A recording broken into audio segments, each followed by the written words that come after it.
अरे यार, मुझसे कह रहा था कि बोर्ड्स में पास होते ही पापा से कहूंगा, पापा पापा मुझे ताली वाली पल्सर दिलवा देना 220 सीसी वाली, या फिर मुझे केटीएम दूक दिलवा देना। यार मैंने कह दिया इतना तो छोटा है तू, है तेरे पैर तो नीचे तक पहुंचेंगे नहीं, कैंची चलाने का ऑप्शन उसमें होता नहीं है, तो बुरा मान गया। बराबर में मामा जी खड़े थे। मामा जी बोले भाई ऐसे मत बोला करो। मामा जी ने खूब डांटा हमें। यार सगे मामा नहीं है, रिश्ते के मामा है, और ये अलग टाइप के जहर हैं एकदम। ये समझ लो, एक तो हमारे दूर के रिश्ते के मामा लगते हैं, ऊपर से हमारे पड़ोस में भी रहते हैं। समझ रहे हो, अलग ही टाइप का कोबरा जहर है इनमें। क्या रिजल्ट आ गया? अबे सही में रिजल्ट आ गया, बोर्ड्स का रिजल्ट आ गया। ताला कहाँ है? ताला कहाँ है? अबे ताला कहाँ है? अबे रिजल्ट से ज्यादा जरूरी तो ताला है। सारे पड़ोसी रिश्तेदार पहुंच चुके होंगे गेट पे। बिट्टू, ओ बिट्टू, कैसे हो बेटा? रुको जरा, सबर करो। बोला धक्का मुक्की नहीं करने का। बिट्टू नहीं है घर पे। हमारे सामने बैठे हो और अभी भी झूठ बोल रहे हो। मजाक की आदत गई नहीं तुम्हारी। सुना है तुम्हारा रिजल्ट आ गया। पापा कहाँ हैं? पापा हरिद्वार गए हैं पूजा कराने। और मम्मी? मम्मी हज पे गई हैं मन्नत मांगने। अरे भाई बहन कोई तो होगा। भाई गुरुद्वारा गया मत्था टेकने, बहन चर्च में बैठी हुई है। अंकल आप जाओ, घर पे कोई नहीं है। खैर इससे फर्क नहीं पड़ता। रिजल्ट बताइए। अरे घर में कोई है? यहाँ से गुजर रहे थे तो सोचा अपने पड़ोसियों से लगते जिगरों से कुछ गुफ्तगू कर लें।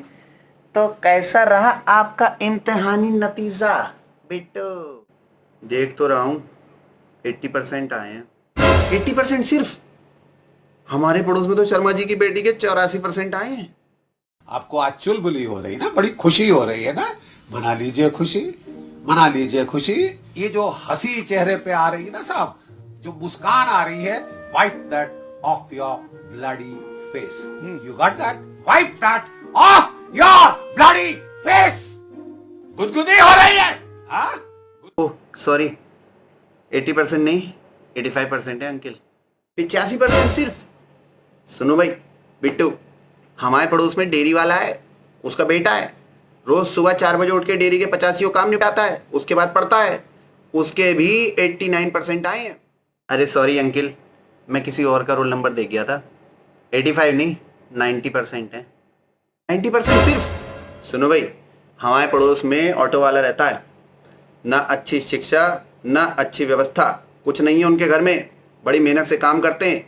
उनके बेटे के भी 94% आए हैं। सीख रहे हो कुछ? ओहो अंकिल, मैं भी कैसा पागल हूँ, सब गलत देख रहा था। 90% नहीं है 95% है। 90% सिर्फ? सुनो भाई, हमारे पड़ोस में एक रिक्शे वाला रहता है। उनका बड़ा बेटा तो हर फिल्मी कहानी की तरह कलेक्टर बन गया, आईएएस है आईएएस। समझ रहे हो?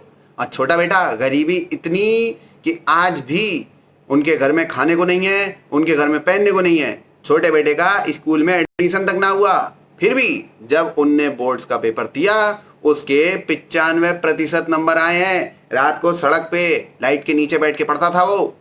समझ रहे हो? तो शांति से जरा थोड़ी देर बैठिए और सोचिए, अगर हम करें तो करें क्या, बोले तो बोले क्या। वाह मोदी जी वाह वाह वाह। अंकल 100% आए मेरे। 100% सिर्फ? हमारे पड़ोस में अबे तो 100% लाके काव खाड़ लिए।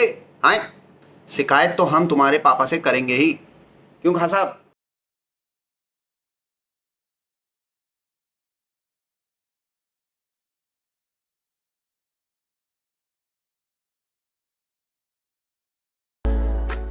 बात सलाम के अर्ज है कि बिट्टू तुम बड़ी मुश्किल से मुख्तसर से 100% अलामत ही हासिल कर पाए हो। कहाँ कम रह गए नंबर? अंकल अंग्रेजी में बड़े कम आए मेरे, कुछ टिप्स दीजिए ना। देखो मेरे लख्ते जिगर, अंग्रेजी ज़बान सीखने के लिए अपनी ज़बान को चाशनी की तरह मीठा बनाना पड़ता है। मुझे लगता है कि आपका तखल्लुस और तलफ़ुज़ दोनों में बहुत बड़ी कमी है। अंकल जो भी मेरा मतलब है, जो भी मेरा ख़राब है इंग्लिश में वो सही कैसे करूं? मियाँ बस ऐसे समझो कि अंग्रेज़ी ज़बान एक मंजिल की तरह है और मंजिलें हैं तो रास्ते हैं, रास्ते हैं तो मुश्किलें हैं, मुश्किलें हैं तो अदावतें हैं, अदावतें हैं तो लताफतें हैं, लताफतें हैं तो मुगालतें हैं, मुगालतें हैं तो उल्फतें हैं, उल्फतें हैं तो आदतें हैं, आदतें हैं तो चाहते हैं, और जब चाहते हैं तो अपना तखल्लुस और तलफ़ुज़ दोनों अव्वल दर्जे के, उम्दा दर्जे के हो जाते हैं। भाई पूरी कविता है, कविता है अगर आप सुने। हेलो, हाँ बोलो भाग्यवान, क्या हमारा बेटा बोर्ड्स में फेल हो गया?